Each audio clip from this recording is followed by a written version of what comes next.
ইব্রাহিমকে আপনি বেইজ্জতি করিয়েন না, আমার ভয় লাগে। ইব্রাহিমের মতো নবী এই দোয়া করছে কোরআনের আয়াতে। হাদিসের মধ্যে আছে মুসা নবীর মতো নবী আল্লাহর কাছে হাসরের ময়দানের ব্যাপারে বলছে, আল্লাহ হাসরের মাঠে লা আসআলুকাল ইয়াউমা উম্মি ওয়ালা উখতি, আমি আমার মাকে চাই না, আমি আমার বোনকে চাই না, বাল আসআলুকাল ইয়াউমা নাফসি, আমি মুসা কেবল আমাকে বাঁচাইতে চাই, আমাকে বাঁচাইতে চাই।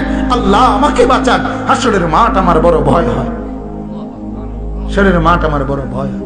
আল্লাহর নবী সাল্লাল্লাহু আলাইহি সাল্লাম বলেন, ইয়াকুব নবী নিজের চোখে দেখবে ইউসুফ নবী ওনার ছেলে দাঁড়াইয়া আছে সামনে, এটা সেই ইউসুফ যার জন্য দুনিয়ায় কাঁদতে কাঁদতে চোখ সাদা বানায় লাইছে। সেদিন হাসরের ময়দানে নবী বলেন, একবারের জন্য ইয়াকুব নবী বলবে না যে আল্লাহ আমার ছেলেটার কি হবে, ইয়াকুব নবী বলবে ইয়া রাব্বি নাফসি নাফসি, আল্লাহ আমাকে বাঁচান, আমাকে বাঁচান। ওরটা ও বুঝবে, আমারটা আমি বুঝতেছি। এটারে হাসরের মাঠ বলে।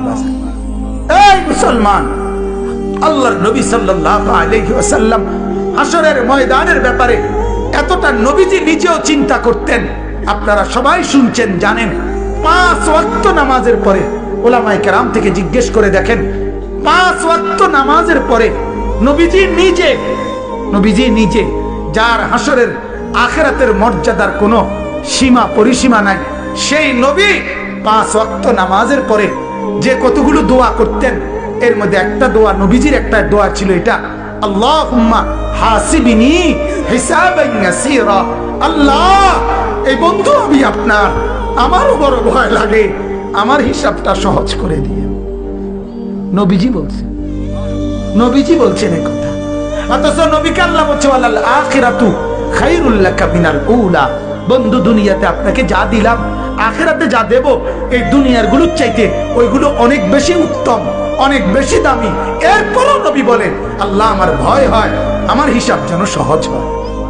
অথচ আখিরাতে ওনার মর্যাদার কোনো সীমা পরিসীমা নাই। আল্লাহ তাআলা হাদিসে কুদসিতে বলছে, বন্ধু হাসরের মাঠ আমি আপনার মাঝে আর আমার মাঝে ভাগ করে নেব, কাসামতুল কিয়ামাতা বাইনি ওয়া বাইনাক, আমার মাঝে আর আপনার মাঝে কিয়ামতের দিনটাকে আমি ভাগ করব। আনা মালিকু ইয়াউমিদ্দিন আনতা সাহিবু ইয়াউমিদ্দিন, আমি হব কিয়ামতের দিনের মালিক, আপনি হবেন কিয়ামতের দিনের বাদশা। আপনি বলবেন আমি শুনবো, আপনি সুপারিশ করবেন আমি গ্রহণ করব, আপনি চাইবেন আমি দিতে থাকবো। আপনার হাতে আমার ইজ্জতের পতাকা দেব, আপনার জন্য আমার আরশের নিচে মাকামে মাহমুদের আলাদা জায়গা দেব, আপনার জন্য জান্নাতের দরজা প্রথম খোলার উদ্বোধনের অধিকার আপনাকে দেব। এত মর্যাদার পরেও নবী বলতেন, আল্লাহ তবুও ভয় হয় হিসাবটা সহজ করে। আপনি কেডা, আমি কে? বলেন এই মুসলমান, বলেন সেজদা নাই ঘরের মধ্যে গত 1 বছর 2 বছর আপনার উপযুক্ত ছেলেটা কোনোদিন ফজরের নামাজ পড়ে না, মেয়েটা ফজরের নামাজ পড়ে না, বিবি পর্দা করে না, মেয়ে পর্দা করে না, ঘরের মধ্যে আজ 20 বছর টানা রঙিন টেলিভিশন চলে, নর্তকী নাচে গায় ফুর্তি করে, গানের আওয়াজে বাদ্যে পুরা ঘর জমজমাট, এত নাফরমানির অবস্থায় এই হালাত নিয়ে কবরে গিয়া সুপারিশ কেমনে মিলবে দোস্ত? আখিরাতে নবীজির সামনে দাঁড়াবেন কিভাবে? আল্লাহর নবী তো বলবে, উম্মত এভাবে বেজ্জতি করলি কেন? 23 বছরে তোর আমার তায়েফের রক্তের কথা মনে নাই, আমার দামদাম শহীদের কথা মনে নাই, আমি 14 দিন পেটে পাথর বাঁধছিলাম ক্ষুধার কষ্টে, একথা কি মনে নাই? আমি 3 মাস চুলায় আগুন জ্বলে নাই, একথা কি উম্মত মনে নাই? আমার এত কষ্ট এত মেহনতকে এইভাবে নাফরমানি করে আমাকে তুচ্ছ তাচ্ছিল্য করলি, আমার দিনকে অপমানিত করলি, আজ কেন বলবো? আজ কিভাবে বলবো আমি মাওলার কাছে? বল উম্মত।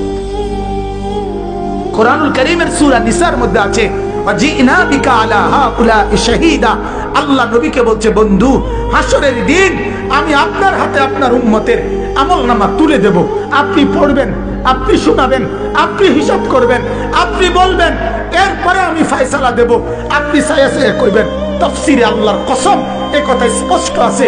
হযরত আব্দুল্লাহ ইবনে মাসউদ বলে, যেদিন নবীর সামনে এই আয়াত, এই ওয়াজিনা বিকা আলা হাউলা'i শাহীদা, সূরা নিসার এই আয়াত যেদিন পড়লাম সেদিন হযরত আব্দুল্লাহ বলে নবীজি অজরে চোখের পানি ফেলে কাঁদছে আর একথা বলছে, উম্মত যদি পৃষ্ঠার পর পৃষ্ঠা গুনাহ আর নাফরমানি দেখি আমি মাওলার সামনে পড়বো কেমনে, শোনাবো কেমনে, আল্লাহর কাছে বলবো কেমনে? এত বেইজ্জতি করলে উম্মত আমি হাসরে মুখ দেখাবো কেন? আল্লাহ আমাদেরকে বুঝার তৌফিক দান করুন। অতএব আল্লাহ তাআলা বললেন যে এই ফিকির করে আখিরাতের ভয়, তো আল্লাহ তাআলা বলেন সে বিবেকবান। বলেন আলহামদুলিল্লাহ, বলেন আলহামদুলিল্লাহ। অতএব মুহতারাম হাজিরিন, এই ফিকির করা চাই, এই ফিকির করা চাই। আল্লাহকে দিবা নিশি ডাকবো তো ইনশাআল্লাহ, ডাকবো তো ইনশাআল্লাহ।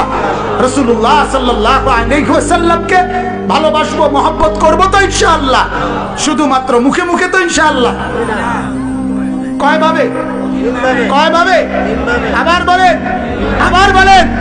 আল্লাহ তাআলা আমাদেরকে তৌফিক দান করুক। বলেন আলহামদুলিল্লাহ, বলেন আলহামদুলিল্লাহ, বলেন আলহামদুলিল্লাহ। আমার শাইখ আরিফ বিল্লাহ হাকিম